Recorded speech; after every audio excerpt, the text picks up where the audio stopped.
Okay, the final talk in this session is by Andres Anfeld, strapping young man standing next to me. Maybe not quite as strapping as Michelangelo's David, but still impressive nonetheless, who's going to be talking about the food revolution. Please welcome him.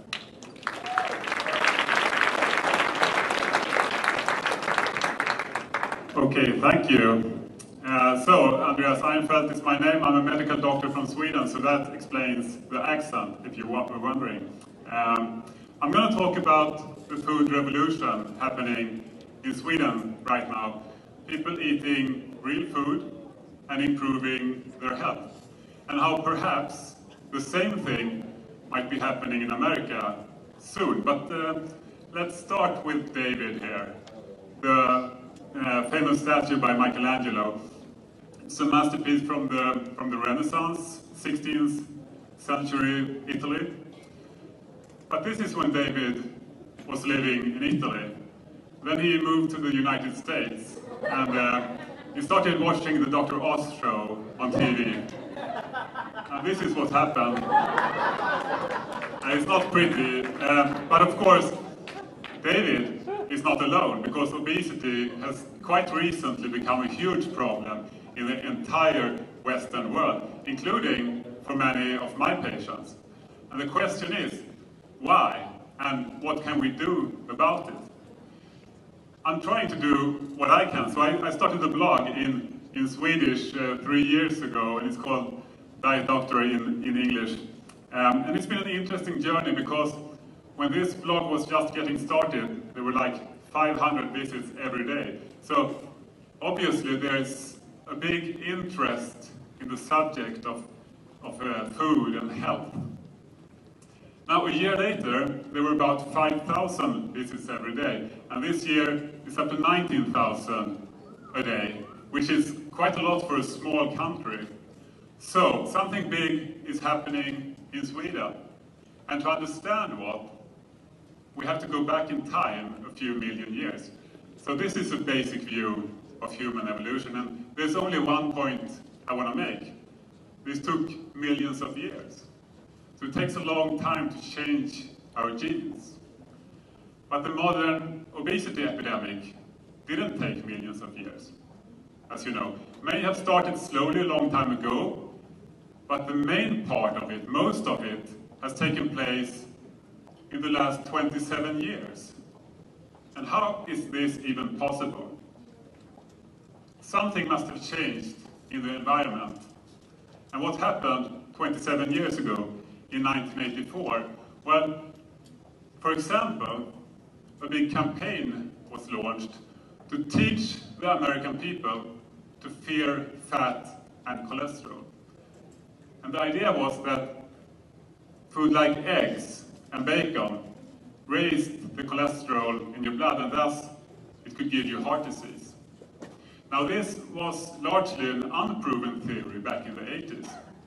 So this campaign, you might say, was an experiment. And there were scientists back then who issued warnings saying that there may be unforeseen consequences from this, things we haven't thought of. And perhaps one such consequence we should have anticipated, and that is, if you eat less of one kind of food, you're going to have to eat more of something else, unless you want to be hungry all the time. And if you eat less carbohydrate, if you eat less fat, you're going to have to eat more carbohydrates, such as bread and pasta and sugar.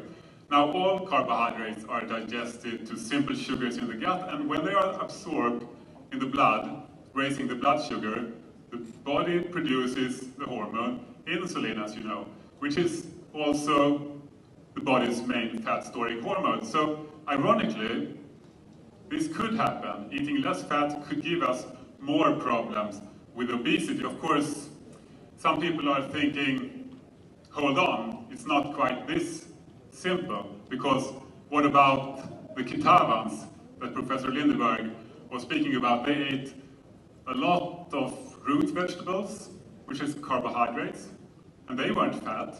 In fact, they were fit and healthy. And what about all the Asian people eating all that rice? There were no obesity epidemic traditionally in those countries. So, obviously you can get away with this. You can eat a large proportion of carbohydrates and not get fat. But all of these populations were eating unrefined starch, not white flour. And they weren't eating any pure refined sugar or fructose mostly either. In the Western world, we didn't replace the fat only with root vegetables or brown rice. We replaced it with sugar-frosted donuts, French fries, ice cream, white bread, soda, and juice, for example. So this is rapidly digested carbs that quickly raise the blood sugar, insulin goes up, and if you're sensitive, it can make you gain weight. Now this is of course still only theoretical. But now we know what happened when we tested this low-fat advice in an uncontrolled experiment, perhaps unethical experiment. This is official statistics over the obesity rates in the US back in 1985. How many have seen these statistics? Perhaps half the group. It's pretty spectacular, right? This is the year after the campaign to Fear Fat was launched. And if you take a look at the states, the blue states have around 10% obesity in them. And the white states, there's not even any good data because obesity wasn't a massive problem back then. But let's take a look by moving ahead 2 years at a time. To 1987, 89, 91, 93, 95, you see something is happening rapidly, and the dark blue states that weren't on the map at all just 10 years before now covers half the country. And what's that? That's 15% obesity. That's a massive increase already. 97, 99, 2001, 03, 05, 07, and last year. So this is crazy, right? The yellow states, that's over 20% obesity. That's double just a few short time ago. And the orange states, that's over 25% obesity. And the red states, over 30%. So the obesity epidemic is spreading like a cancer across the country. And obese Americans have become common in just a few decades, less than one generation. And kids are affected too, as well. So, obviously, this isn't a genetic problem. This is something in the environment, and it started when we began to eat refined carbohydrates and sugars instead of fat. And it gets even worse because obesity is not just a cosmetic problem. It's strongly associated with all kinds of Western diseases, such as diabetes, heart disease, and even cancer. And the traditional view is that obesity leads to these other conditions. But that's not necessarily true. It could just as well be true that the same thing that makes us fat makes us sick. Anyway, there's not even any sign of this obesity epidemic slowing down. It's just advancing every year in America. And you might wonder, where is it going to end? And according to some researchers, if nothing happens, if the trend lines continue, every American will be obese or overweight by the year 2048. Nobody will be normal anymore. And obviously, this is crazy. It's not okay. We have to do something about it. And perhaps we can learn something from where I come from, which is Sweden, a small country in Northern Europe. And there's about 9 million Swedes, and they're known for at least 3 different things. The Popcornbära,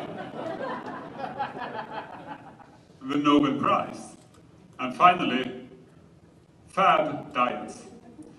This is the journal, The Lancet. It's a very prestigious journal, and recently they published a paper called Fad Diets in Sweden, of all places, because they were horrified by the popularity of a diet called LCHF, standing for low carb, high fat.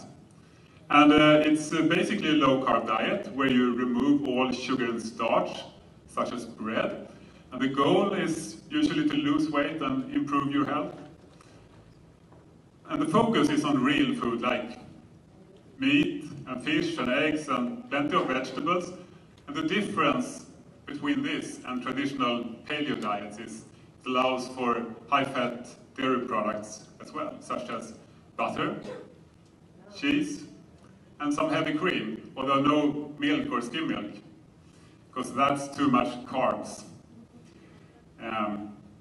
Perhaps the milk protein is a bad thing too in big amounts. But the question is, first of all, there's no restriction at all on saturated fat, which makes some people quite nervous. And then, we'll get to that, but we might also wonder, is this a fad or not? And we'll get to that too, after some perspective, because this is the sales of butter in Sweden from 1985 up to a few years ago. And you can see it's gone down to less than half, because probably we've been getting the same advice in Sweden to avoid fat, avoid saturated fat, mostly perhaps to avoid cardiovascular disease. But also the thinking has been that if you remove this calorie-dense food, you're going to lose weight. Just one problem, it didn't work like that in America. And in Sweden, if you add the statistics for overweight and obesity, you can see that it didn't quite work in Sweden either. Because in the same time period, we've been getting more problems with obesity. Now, if you look at the right end of the butter sales, you can see it's actually increasing again now. And it's been going up even more in the last year. Also, interestingly, the obesity epidemic seems to have at least slowed down, and I believe it will be possible to reverse it. So what happened in the last few years here? Well, a lot of things, but there is one event that kind of made the media really interested in low-carb diets. And it started with this woman, a doctor called Annika Dahlqvist, general practitioner, and she had problems with her weight herself. Tried unsuccessfully to lose weight in different kinds of ways until she found a low-carb diet, and she lost her excess weight, and she improved her health. So she started giving the same kind of advice to her patients, and they lost weight and felt good. So she started a blog, and got a lot of attention, and ended up in the papers and on TV. And of course, not everybody was happy about this. So 2 dietitians actually notified the highest medical authority in Sweden, the National Board of Health and Welfare, because they felt that recommending obese patients and diabetics to eat fat was unacceptable. Of course, they thought that they were going to die. Now, the National Board of Health and Welfare, they quickly discovered that this was not quite easy to answer. Should they reprimand this doctor? Should they take away her medical license or not? They had to do an investigation, and it took 2 years. And back in 2008, in January, they came with their conclusion. And they said that this is okay. The doctor can give advice to her patients to eat a low-carb diet with a lot of fat. Because, like they said in their conclusions, low-carb diets can today be seen as compatible with scientific evidence and best practice for losing weight, as a number of studies have shown an effect in the short term and no evidence of harm has emerged. And as you can imagine, yeah, it's nice, huh? As you can imagine, this really affected the debate because this ended up in all the papers and all the television channels. And low carb had been called a dangerous fad diet. But now the highest medical authority in Sweden said the opposite, that it's proven to work and there's no known dangers. So this was a revolution in the debate, and it's been gaining popularity, this kind of eating, ever since. And now, according to a new survey, 23% of Swedes are trying to lower their carb intake, which is quite a lot, I would say. So the question is it a fad? Or I would like to ask, is this a fad? The diet pyramid and the new multi-million-dollar design, My Plate, which is all based on this old idea that fat raises the cholesterol in the blood and gives you heart disease. Now, that's it. After half a century of research, we now have an answer from reviews of all the evidence, and the answer is no, it doesn't work. Avoiding saturated fat doesn't make you live any longer or save you from dying of a heart attack. In fact, if you look at all the observational data, there's not even an association, meaning that people who defy the advice and eat a lot of saturated fat, they don't get sicker than people who follow the advice and avoid it. So it doesn't work. And if you want to take a look at these reviews, you can find these studies with links to them at my English site, dietdoctor.com/science. Some may wonder, what about the cholesterol? Because it's true that avoiding fat and avoiding butter is going to lower your cholesterol. But the thing is, it turned out to be not quite so easy, because it's the HDL that mostly goes down, the good cholesterol, and that's a bad thing. Also, you get smaller, denser LDL particles, which is also a bad thing. So it's not even good for your cholesterol. And in Sweden, a lot of authorities are starting to acknowledge this in public in the papers, such as a professor called Göran Berglund said this in Sweden's biggest paper: 2 generations of Swedes have been given bad dietary advice and have avoided fat for no reason. It's time to rewrite the dietary guidelines and base them on modern science. That's also pretty heavy when a guy like Professor Berglund says it, because he's been doing this kind of research. Another example, another professor saying this: people have been recommending low-fat diets for 30 years, and then it turns out to be completely wrong.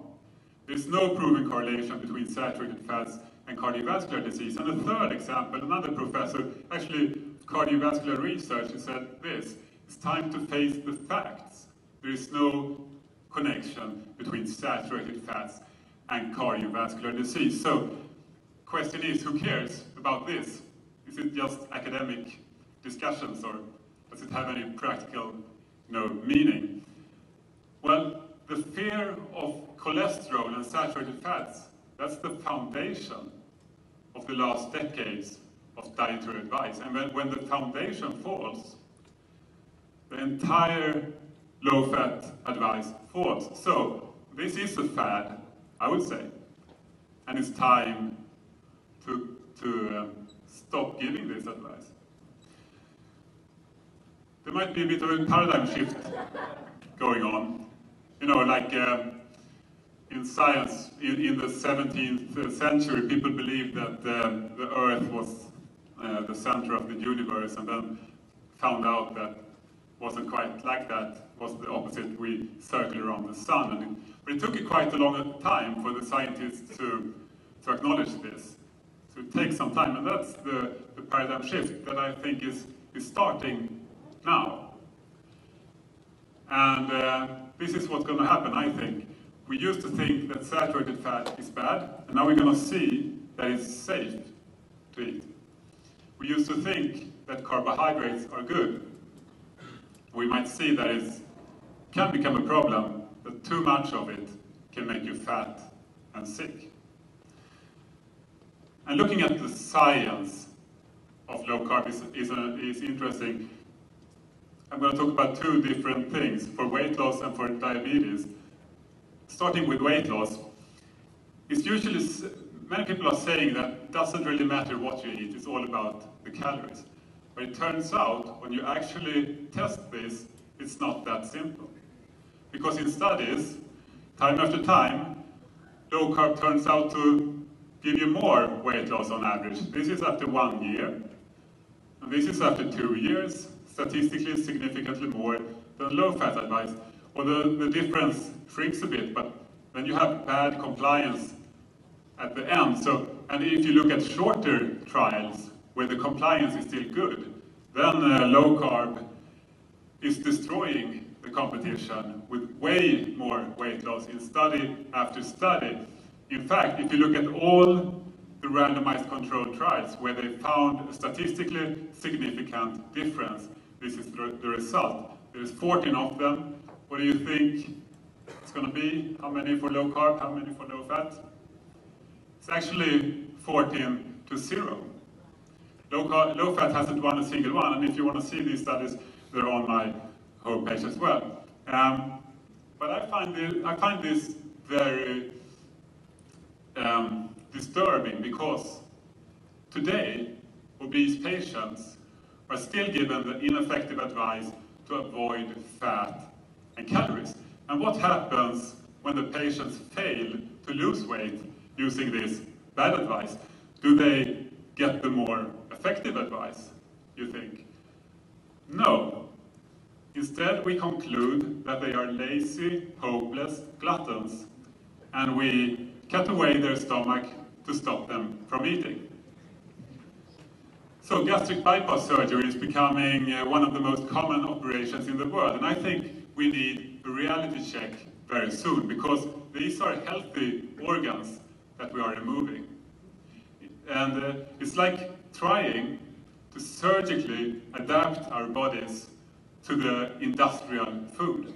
How about first giving people some help to follow a more effective advice that might help them to lose weight, avoiding sugar and starch? This is a Norwegian friend of mine called Ronny Mattison in Paris a few years ago. Since then, he's lost quite a lot of weight eating a low-carb, high-fat diet. And he made a movie using before and after pictures that he has allowed us to see. So this is before, and you can see something is happening. Now Ronny is eating all the food he wants, only avoiding sugar and starch. And you can see the fat melting away, pretty interesting. You can see it from the side, the fat melting away with no voluntary calorie restriction, eating all the real food he wants. Now, we can do this in reverse, and it becomes a nice metaphor, I think, for a Western population eating more sugar and starch than they're adapted to handle. Take a look. This is what happened to America. Problem, too much sugar and starch, and the solution is to get rid of the sugars and the starches. And this is what happens. So I showed you a picture of Ronny in Paris a few years ago. This is Ronny in Paris last week. Looking good and feeling great. Now today, Ronny is not in Paris anymore. He's in America, in Los Angeles, and he's sitting right over here.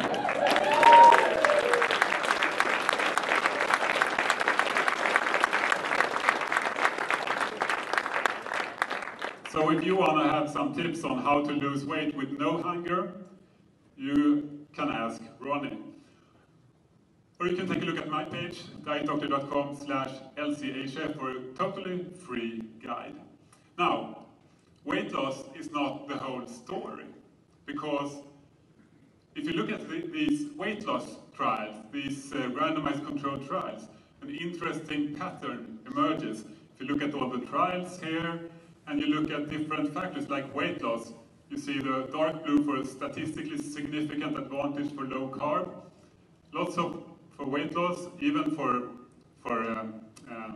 blood sugar, and for HDL cholesterol, for triglycerides, for blood pressure. Not a single study has shown an advantage for low fat. They're all pointing to an advantage for low carb. And these are, of course, as you know, this is the metabolic syndrome.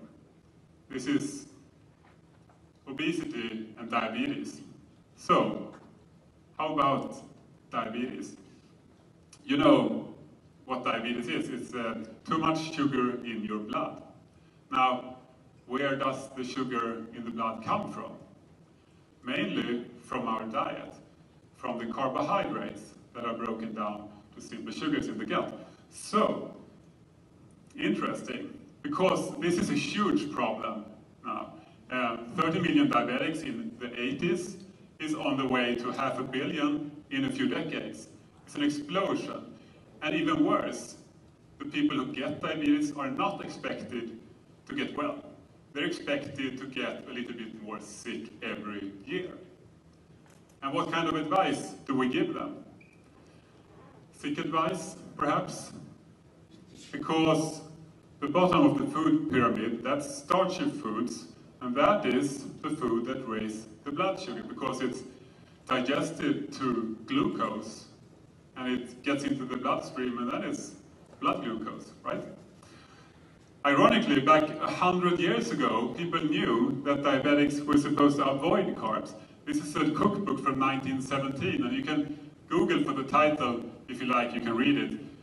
This is page 12 and 13 that kind of sums it up. This is the foods that diabetics should avoid on the right side.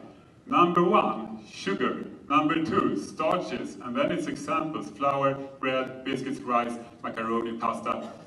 In fact, the title of the page is Foods Strictly Forbidden, which is now the base of the food pyramid. When we have an epidemic of diabetes, when the diabetics are getting sicker every year. Coincidence? I think not. Let's take a look at the left side, the good foods. That's fat, butter, and olive oil. All kinds of meat, all kinds of fish, all kinds of eggs. That was supposed to be good food for diabetics 100 years ago. Well, guess what? It works beautifully for my patients today in Sweden. They all improve their blood sugar from eating like this, and usually lots of other things as well. I'd like to talk about all the studies that have tested this and actually been showing some good results, but I don't have the time for it. You can find it on my webpage. Instead, I'm going to tell you how to prove this for yourself without reading a single study. This is food I ate last year, and it's a big piece of meat fried in butter. It's vegetables fried in butter, and it's béarnaise sauce. You know what that is? That's butter and egg yolks. So it's a dietitian's nightmare. It's actually homemade, so I know what's in there.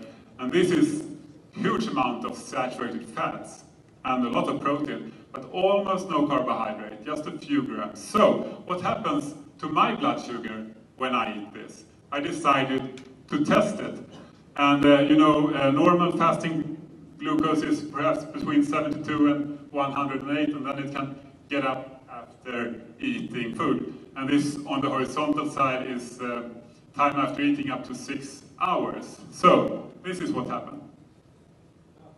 Wasn't a very exciting evening because nothing happened. So if you don't eat any carbohydrates, you don't get any glucose going into your bloodstream, and nothing happens to your blood sugar. It's not really rocket science. Interestingly, for a comparison, I went to the International Congress of Obesity, which is a huge conference for bariatric physicians and obesity researchers. Once a year, about 10,000 of them go to the same place and they discuss the latest science when it comes to treating obesity. And that's, last year it was in Stockholm, Sweden, so I went there. And that's where I ate the worst lunch I've had in years. Here's some of it. And if you don't believe me, you can see International Congress of Obesity 2010 Stockholm, today's lunch. Yes, and this is the way it looked like. There were no alternatives. This is what you got if you were gonna eat. So it's sugar, and there's a lot of sugar in the yogurt. It's 14 grams per 100 gram, which is a lot added sugar. And then we have sugar in the more natural package from the fruit. And we have pure starch. Now, some of you may think that this sandwich contains something really fat and nice, you know, proteins and stuff. But that's not the case. This is supposed to be a tuna sandwich, but I can tell you it's here somewhere, and it's like a homeopathic dose. So it doesn't really count. I would say this is all sugar and starch. And just for comparison, this is the old meal, and this is the new meal. You see, I was a bit shocked actually to see such a big increase. I think maybe I'm not quite used to eating a lot of carbs like this. But it went all the way up to 179 in an hour, and then it dropped quickly. So after 3 hours, it's below fasting levels, which is also interesting because I was feeling hungry at that time, wanting to eat something I didn't. But that's also interesting because eating this kind of food kind of often, I think, make you hungry after a while, and you eat more, and you gain weight. Anyway, this curve, this result is still healthy, according to the guidelines. If I was diabetic, it would have looked even worse. It might have shot off the slide. So which kind of diet do you think we should recommend to diabetics? Because this one is not allowed, according to dietitians. But I think this is what diabetics should eat. And my patients eating food like that do great, in my experience. But that's not the kind of advice that they get from doctors and from dietitians today. This is a free brochure in Swedish. It says food for diabetics. And you can see there's a lot of fruit here.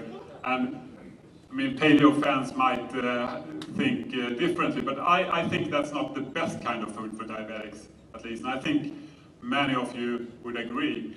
But it gets kind of worse when you look in the brochure, because it says that foods that raise the blood sugar slowly is good.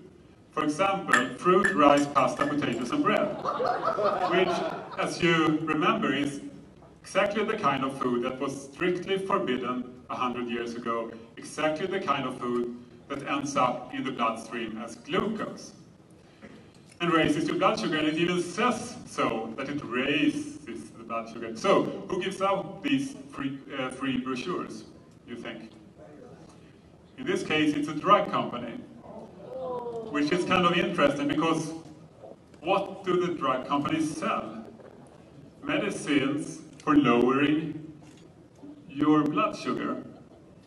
And when they give out free brochures that with advice that raise the blood sugar, the patients are going to get sicker and they will need more medication, and the drug companies are going to make more money. So I think this is a big problem, and I think we have a lot of problems in the society today. And the question, I guess, is this: how do we change this? It seems like it's a hard thing to do because there's a lot of interests, a lot of economic interests in this. It's not just the pharmaceutical companies, it's all the companies making the low-fat products, the food, and even the USDA, the US Department of Agriculture, are giving out guidelines for every American. And I don't think the Department of Agriculture is going to stop recommending grains anytime soon. So I don't think we're going to get change from these players. I think change will have to come from the bottom, from people like us. So how?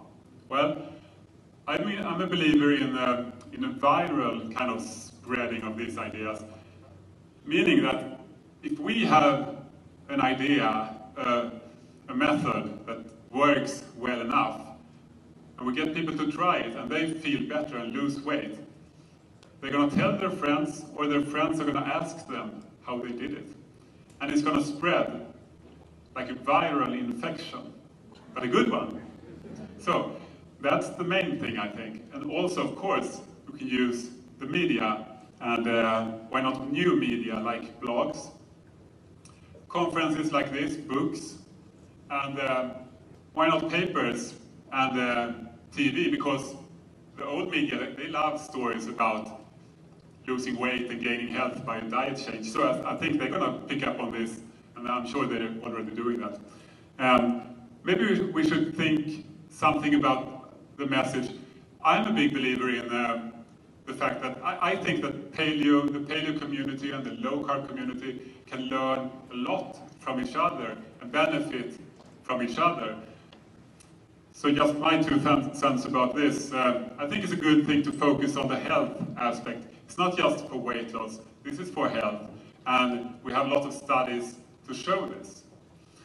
Also, like a lot of people are saying now, it's a good thing to focus on real food. And here, I think the low-carb community has a lot to learn from paleo. Because there's a big problem with low-carb, especially in America, in my experience.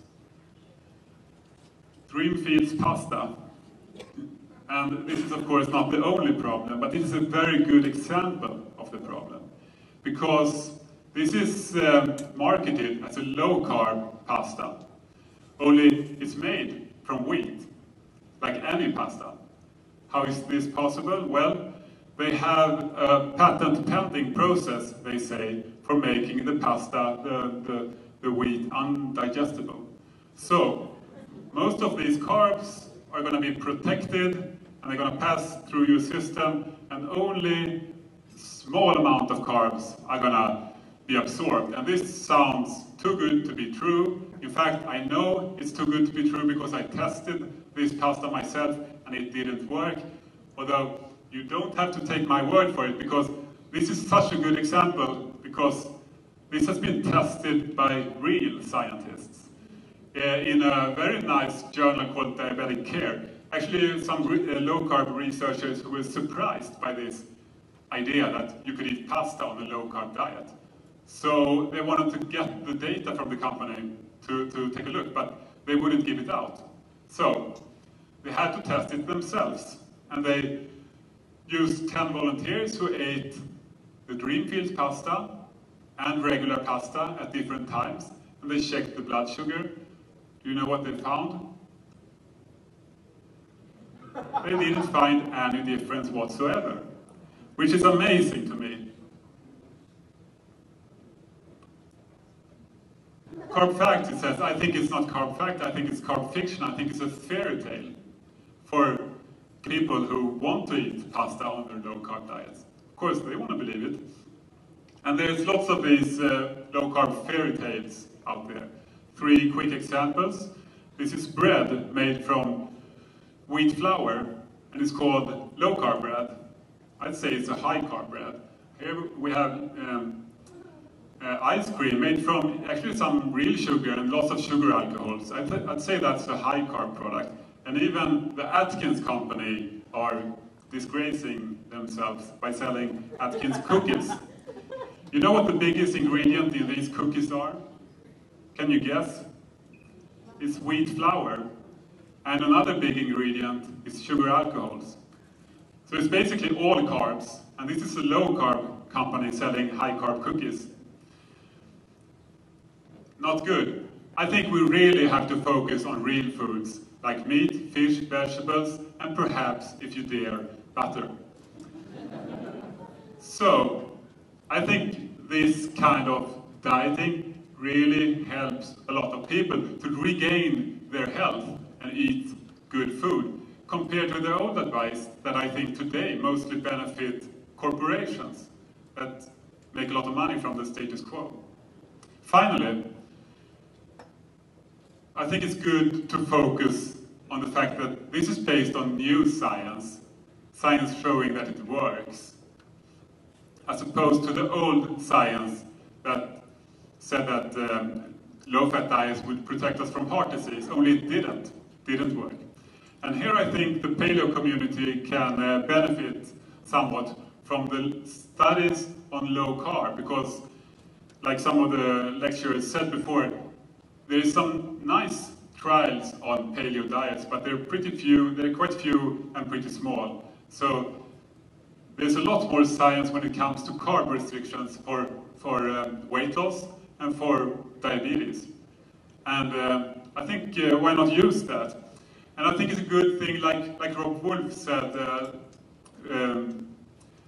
yesterday, to not get religious about this, to not get dogmatic, but try to continuously update our knowledge and improving and learning from each other, and by making our idea as close to perfect as possible. If we do that, I don't think we need to fear this resistance to change. I don't think we need to fear it because, like Victor Hugo said, all the forces in the world are not so powerful as an idea whose time has come. And with that said, I want to leave you with the story of Kenneth Jacobson. Now, Kenneth got type 2 diabetes early in life, in his 40s, and he gained a lot of weight, weighed 250 pounds. And he got heart disease, he got heart attack after heart attack, until he had 7 of them.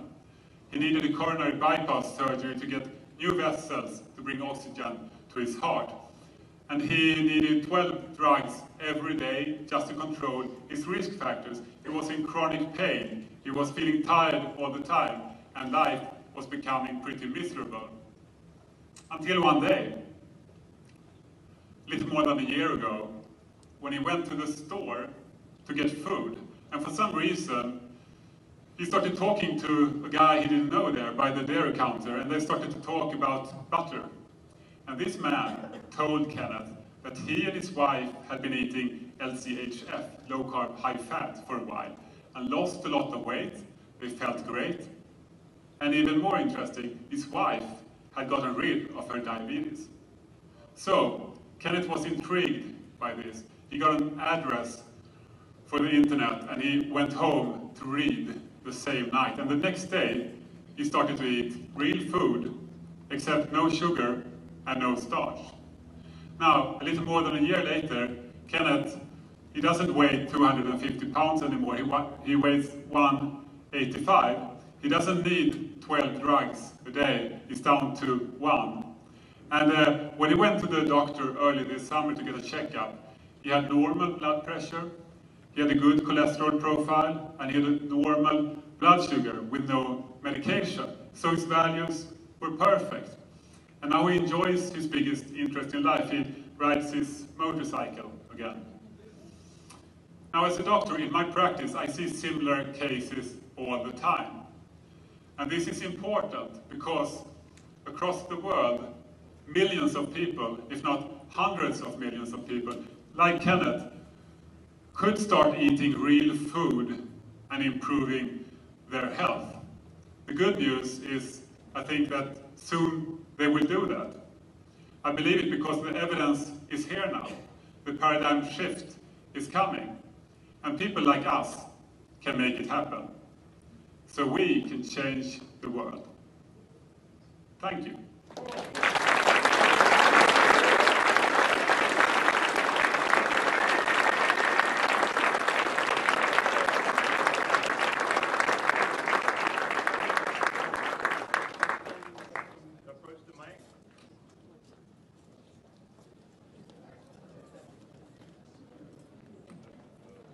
Uh-oh.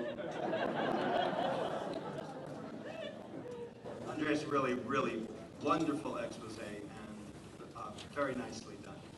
Thank you. I have a comment and then a question. Okay.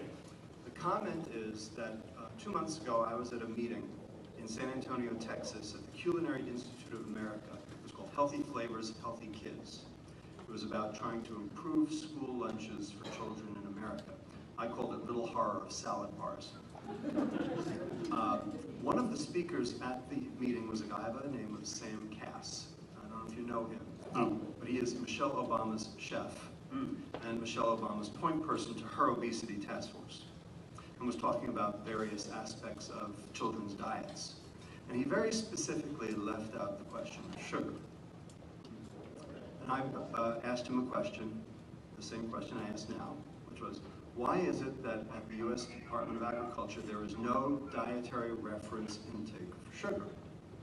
Which there isn't. And his response was, why would you need a dietary reference intake for something that's not a nutrient? Which I found very interesting. That was the comment. So the question, and it's actually the question that I have posed to several people, and Dr. Feynman and I have had out, is how much of this is carb restriction and how much of this is sugar restriction?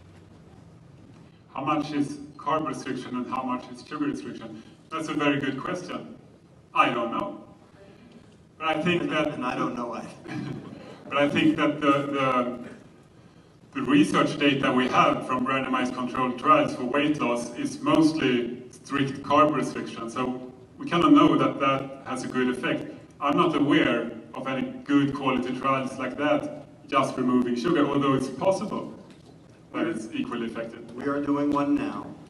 Looking forward to it. My colleague, Dr. Jean-Marc Schwartz, has one where we substituted isocalorically complex carbs for fructose and found a reduction in liver fat by 38% and an improvement in insulin sensitivity, basically halved the HOMA. So keeping the calories the same. So, and the other question is, how much of this could be mitigated by carbohydrate being consumed with its endogenous fiber? Sure, I mean, adding fiber to the diet is probably going to reduce the harm from excess carbs, but I'm not sure it's equally effective as taking them away.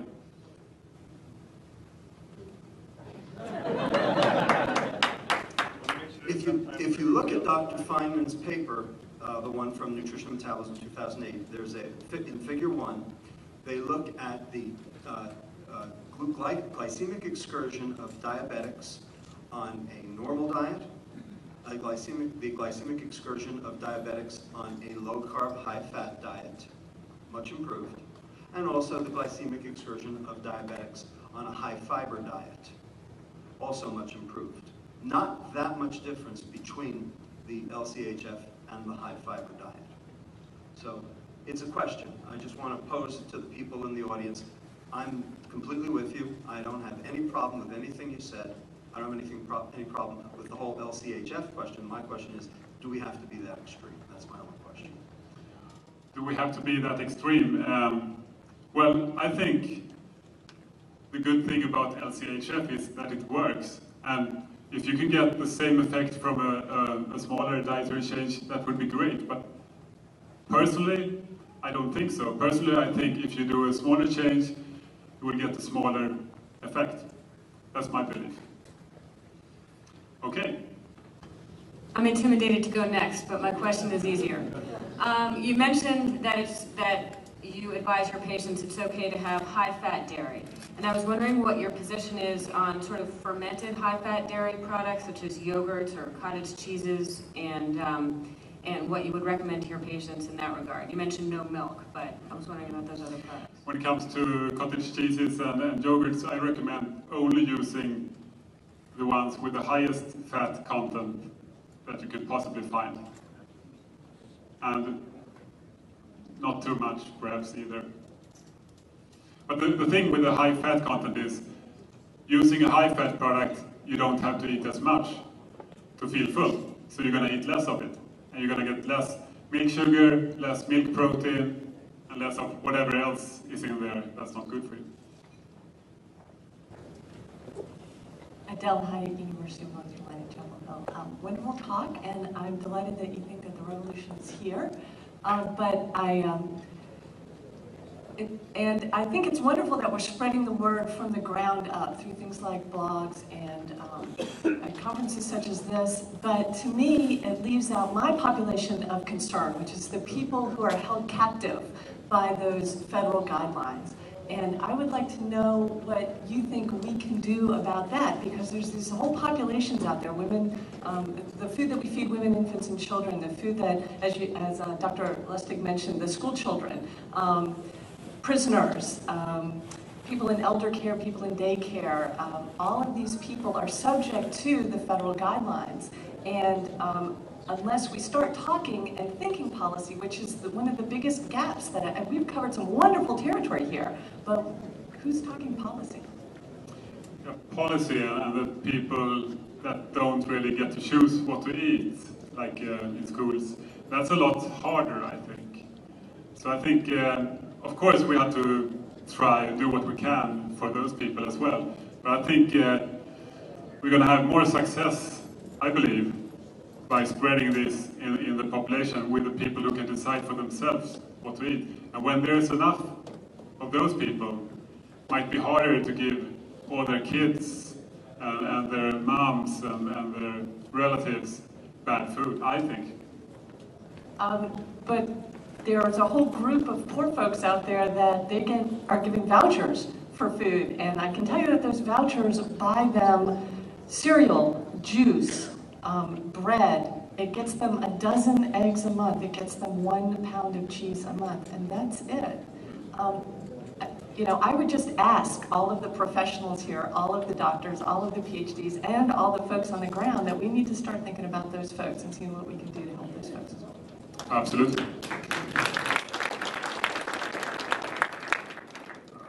Richard Feynman, SUNY Downstate Medical Center. This was a great talk. Thank you. And I think the only point I would raise is that you're right about the financial interests, but I don't think the financial interests in terms of strong effects are primarily industrial. The flow of money is the money from the NIH to researchers. And as long as we have study sections who are funding their friends to continue to follow the USDA guidelines and who sit on editorial boards, we're not going to get anything changed. The NIH is a government agency and should be responsible to the taxpayer. Now, the Nutrition and Metabolism Society is, we're going to be working closer and closer with Ancestral Health Society. Right now, however, we are bringing the issue to regulatory agencies. There is an Office of Research Integrity, and there'll be a meeting at the end of August, and we're making our case about a lot of the mismanagement in research. And Adele understated her contribution. She has already brought a Freedom of Information Act suit, which was refused, but I think she's going to appeal. So as an extension of this, you can support our efforts. Even better, you can directly talk to your elected officials. They're interested, and my limited personal experience is that they're intelligent and serious. Now, we know from the newspaper when they actually get out there, it looks a lot different than intelligent, but they are under a lot of subject to a lot of different parameters. But I wouldn't give up on that. They need to know that they need to know the facts. They will respond to the facts, but they especially need to know that they're responsible people who are supporting the facts. Okay, thank you. Thank you, Richard, for extending the Nutrition and Metabolism Society's interest in joining forces with our society to pursue common interests. And we'll be in discussion about that. And now, one final round of applause for Dr. Anfeld, the diet doctor.